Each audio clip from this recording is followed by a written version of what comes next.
David A. Pakman doesn't know how to pronounce APAC in a hilarious attempt to feign ignorance. Yeah, I saw that. That's like kind of a, that's an insane thing that he did there. I'm gonna be honest.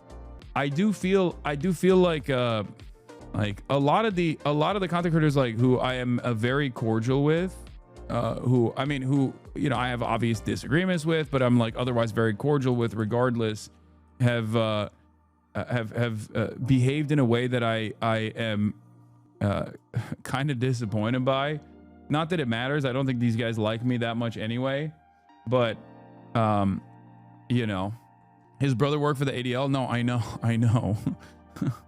I know he did, which is why it's like when I saw that, like when I saw that video where he like talks about APAC or IPAC, however you say it, I was like, come on, man, like what are you doing? Because it's a real like damned if you do, damned if you don't type situation for David Pakman. Because it's like you act like you don't know what APAC is. Okay, like you act like you don't know what APAC is, then like either you're one, you know exactly what it is, but you're just like lying about not knowing what it is, or, which is again disingenuous, or two, you're a political commentator since like 2005 or something, and you don't know a very important lobbying group. Like, come on. Like either way, it's just like a horrible, it just doesn't look good. It just doesn't look good at all. Like, that's crazy. You've been doing this for 20 years, man. What do you mean you don't know how to say APAC? It's crazy, weird way to play it from him. I know. I don't know why he's just like, some creators. Like, the thing is, for a lot of these guys, like, here's one thing I will say, okay? I have personal opinions, and I openly state what my personal opinions are. And yet, there are so many instances where a lot of people either punish me for openly stating my personal opinions and yelling at me over it, while simultaneously assuming that, like, I'm actually cynically advocating for the things that I'm advocating for, and I'm not being 100% transparent or honest. If that was the case, I would never talk about NATO, for example. Or if that was the case, I wouldn't be consistently duking it out with like my left flank when it comes to certain issues. I have red lines that I don't cross. Okay? The reason why I do this is because I think it's the most appropriate way to go about it. You have your opinions, you share them, you have your biases, you openly reveal those biases.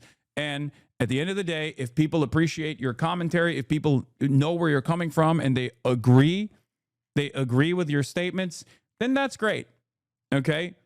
If they don't, then they don't. It is what it is. You can't win it all. This kind of this kind of attitude, I think, kind of like this kind of attitude almost shelters the public from your perspective in a way that doesn't make any sense because you're a political commentator. Okay?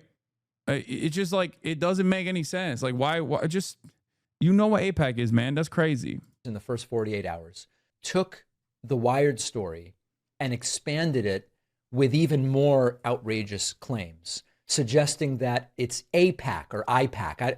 I don't even know how it's pronounced. APAC, IPAC. Like, that's crazy. That's crazy. You know how to pronounce it, man. Come on. I guess like people also were yelling, I'll defend David on the Chorus Wired article, but pretending to not know APAC is a bad look. Like, does he think we're dumb enough to not know he knows what APAC, to not know that he knows what APAC is? It is one of the most well-known, powerful lobbying groups in the US and has been talked about plenty in the last decade. To pretend that he doesn't know what APAC, pretending it could be pronounced IPAC is just insulting to anyone who follows this channel. All these years we defend this dude against APAC affiliation accusations, and he insults us by pretending not know how to pronounce it. Like, I don't think David Pakman is like funded by APAC, for the record. I've never stated that. I don't think that that is the case. But obviously, like, this is an area where he is heavily biased, right? Israel is an area where he is heavily biased. That bias both stems from his own personal opinions about the state of Israel, but it also stems from his personal opinions when it comes to American foreign policy. Like, David, regardless of his socially progressive attitude, for years and years, has had a lot of differences of opinion from someone like myself when it comes to American foreign policy. And he lands on the side that almost always is on the side of the United States, that rehashes and repeats whatever the State Department line is on a particular matter. Okay, so there's multiple reasons. He responds and says, guys, give me a break. I'm not pretending to not know what AIPAC is. I'm just unsure on the pronunciation. It's the same as how I get mixed up with the first O in sorrow is pronounced, or how the first A in Lara is pronounced. I mean, I don't know about all that. I think it just like, it feels as though he was just saying that to be like, I don't know, what is this AIPAC thing? And of course, there are a fuck ton of videos where he's saying AIPAC correctly. Like things. Number one, AIPAC is a more right-wing group, and Jews in the U.S. are very, very liberal. So yeah, there are Jews who support AIPAC, who vote in the United States. But look at evangelical Christian support of AIPAC and of Israel. That doesn't even seem to be mentioned here. It's an important fact. Like, he is a lot more knowledgeable on this issue than he lets on, is what I mean. Of course he is. He's been doing this for 20 plus years, man. Like, he is a very knowledgeable guy. And the Christian Zionist pro-Israel, the Christian Zionist pro-Israel contingency is a very real one. It's one that I talk about quite a bit. It's one that I talk about quite frequently. Like, he's a very smart guy. Like, he's a very smart guy. He's the notion that he's like oblivious to how AIPAC is stated is a way to just like make it seem as though he's like, he has this like dedicated blind side to this issue, where I don't think that's the case. I think he just doesn't want to say what his opinions are on this. Factor. But then we get to the bigger picture. You can recognize that this is playing on longtime anti-Semitic tropes and still support boycotting Israel, for example. And the reflexive reaction I saw from many on the left to say this can't be anti-Semitic because they felt as though it would in some way invalidate their support of boycotting Israel or their opposition to Benjamin Netanyahu. Separate the two things. You can be an opponent of Benjamin Netanyahu and believe that Ilhan Omar here is knowingly or unknowingly playing up anti-Semitic tropes. You can be for... I'm so glad that I stood in opposition to this kind of stuff when Ilhan Omar was on the right side of history and was absolutely correct and was getting blasted by both the Democrats and the Republicans. This is when... Remember that Donald Trump clip that I play all the time? May Allah awaken the people to the evil doings of Israel and the United States of America. That's Donald Trump quoting Ilhan Omar. That's when people were basically like ripping into Ilhan Omar for saying that way long time ago. Okay, that is Donald Trump doing, because there's a point in time when like Donald Trump would go up on rallies and put Ilhan Omar's face on the TV in all of these stadiums, in all these arenas, where they were actively trying to get her assassinated. Okay, wait, that clip is not AI? No, that clip is real. You guys are so funny. You didn't know that? The May Allah awaken, here, send it to me.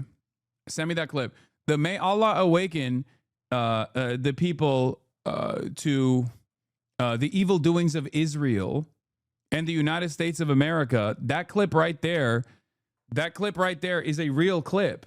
Congresswoman here is an America-hating socialist. Look, yeah, Congresswoman Omar is an America-hating socialist. She minimized the September 11th attack on our homeland. Yeah, it's a clip chimp. For those of you who don't know, like he talks about like all of these like idiotic, which by the way, you might have noticed a very interesting line of attack here.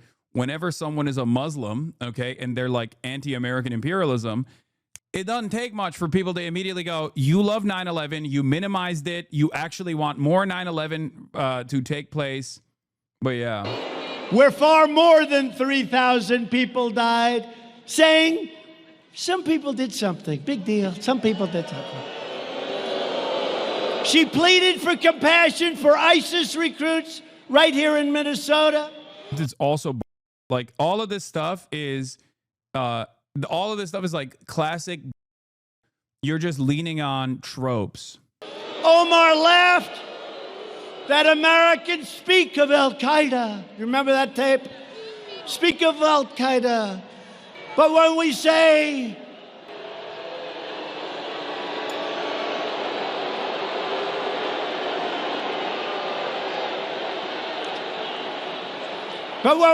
something about the United States, you just don't say America with any intensity. Remember that?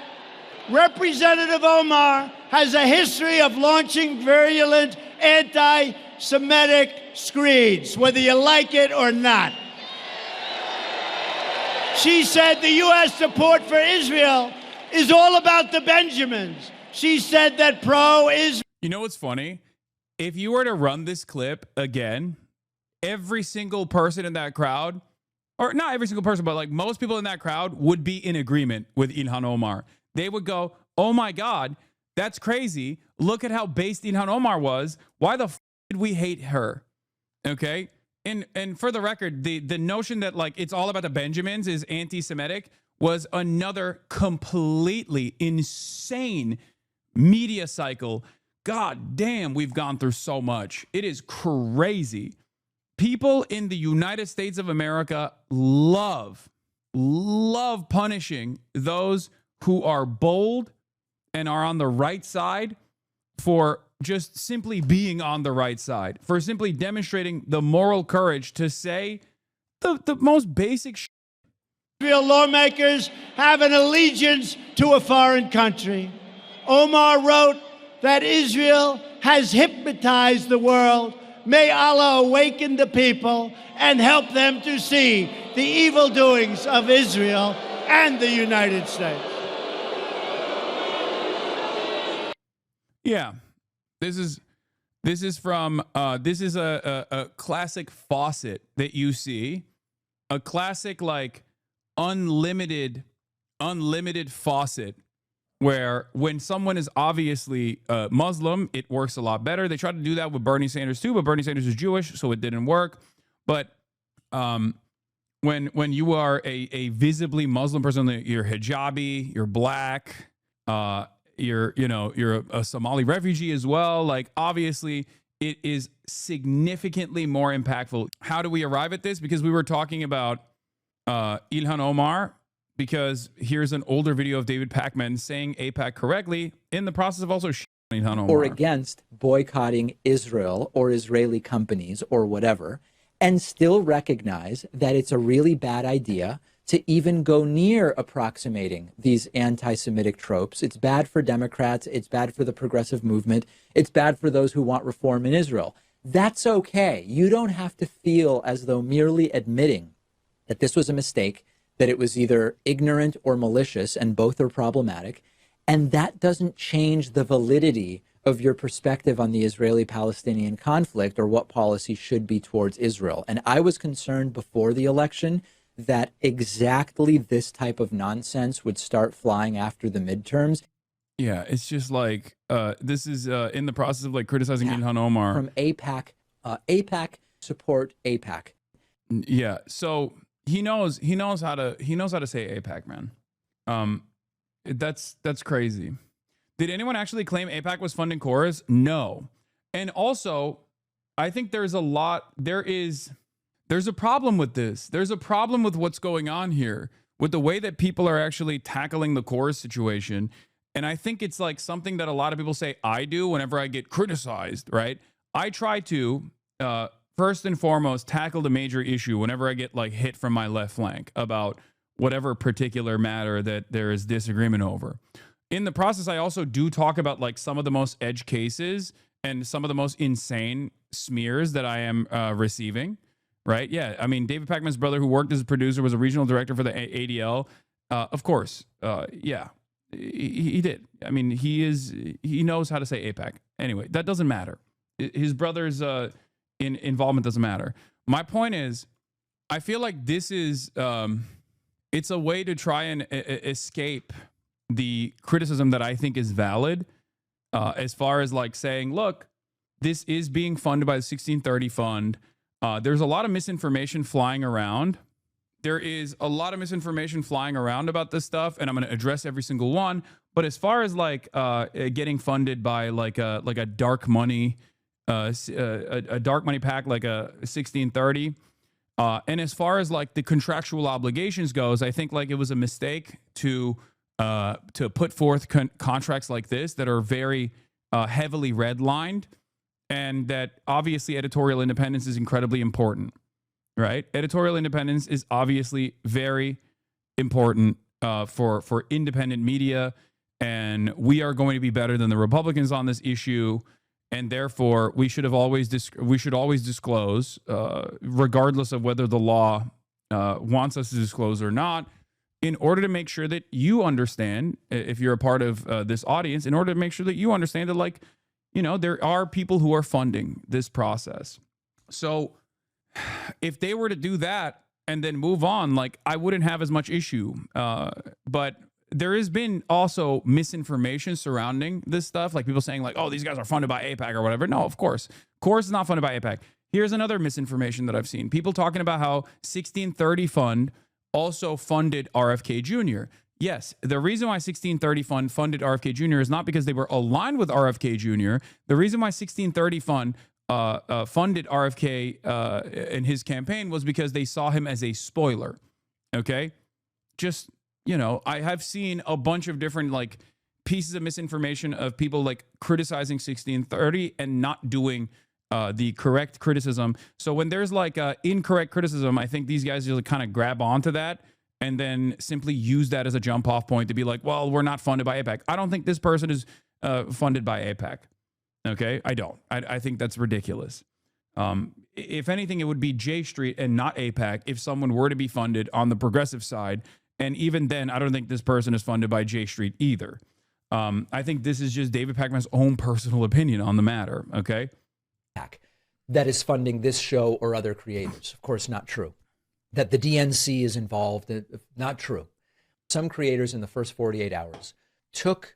Did Taylor actually accuse him of AIPAC funding? No, no one did. I think like people just went along with it because people just use AIPAC as like a catch-all for every type of like Israel lobby activity. It's wrong if you're going to be like super specific. But no, Taylor Lorenz never said that. The only thing that a lot of people noticed in the aftermath of reading this article was that a lot of these content creators, especially big ones, right, and even smaller ones, were all content creators that had like either aligned with the previous administration, or had been noticeably absent from the conversation when it comes to a major issue such as Israel's genocide of the Palestinians. And that is the reason why people were like, are these guys getting paid to be silent on Israel? And I tried to explain at that point where it's like, well, there is editorial control over this process, at least contractual obligations that require some semblance of editorial control, which I think is like not great. These guys mostly are self-selected. But the reason why people say David A. Pakman or he's being funded by AIPAC or whatever is not because people legitimately think that AIPAC, a far-right pro-Israel lobbying group, is like directly funding him and his operations. The reason why they say that is because he's either A, noticeably absent from the conversation on Israel, or B, when he talks about Israel, it's usually in a way where it's fairly, I mean, it's just like a liberal Zionist position. That's it. That's the reason. Yeah, we no longer take AIPAC money, says U.S. Rep. Morgan McGarvey at a town hall in Louisville, Saturday. The group previously backed McGarvey in 2022 and 2024 elections. This shows progress of sorts, but if AIPAC is just replaced by DMFI or the dozen other pro-Israel groups vaguely aligned with the Democrats, then this risks becoming a box to be checked without substantive change in incentives or more meaningfully political outcomes. I do think that it's like kind of silly to make it seem like you don't have any knowledge of this pivotal. You don't have any knowledge of this incredibly important lobbying group in American politics, especially right now, more than ever before. More important than ever before, I would say, when it's top of mind. So, yeah, I saw the Matt Lee brief. That was pretty funny, where he said, squinting as my wife shows me the credit card statement, $15 a month for only funds? Fangs? What even is this? That's a good meme. That's a good joke. I mean, it just gets right to the heart. So I don't get why so many liberal pundits don't seem to understand the majority views of their own candidates. I think the reason why a lot of people just like choose to be silent on this conversation is because they are they're in a bubble. They're afraid of cutting through. They're afraid of exhibiting any sort of bravery, any sort of moral consistency. They're just like by the way that this like job works. When you're in Congress for an extended period of time, you are entirely sheltered from the public opinion. And the only time someone is reflecting on what the public opinion is when you're on a phone call with like a pro-Israel lobbyist guy who's telling you the public opinion is pro-Israel. Okay? That's it. Some people are cynical. They recognize what the truth is and they choose not to hammer on. Some people are oblivious because they're bubbled in. It doesn't matter. The outcome is still the same. But we're talking about politicians. If you're talking about like someone like David Pakman, I think he knows what's going on. That's the reason why he's silent on the issue, right? Because if he felt like there was a lever here that he could pull, if he felt like there was an angle here that he could take that still maintained like some semblance of a pro-Israel position as a progressive pundit, then he would do it. It's just he's choosing to keep quiet because he doesn't want to say something that would reflect poorly on him and his commentary, especially right now, because people will go, what the you are saying you're pro-Israel? This is crazy. At a time like this when Israel's doing a genocide. Why aren't you saying Israel's doing a genocide? Like that would be the argument from his own audience, and he doesn't want to deal with that, I think, which is why he just like chooses to stay silent on the issue. It's not that he's oblivious to what's going on. And I say this like the reality of the matter is like if he had an opinion that he wasn't worried about, if he had an opinion that he wasn't so worried about, like he would say it. He would say it out loud. He'd be like, Israel's doing a genocide. It's unimaginable. It's really up. And also we have to put a stop to it. You know, we have to put a stop to it. We have to put an end to it. It's just plausible deniability.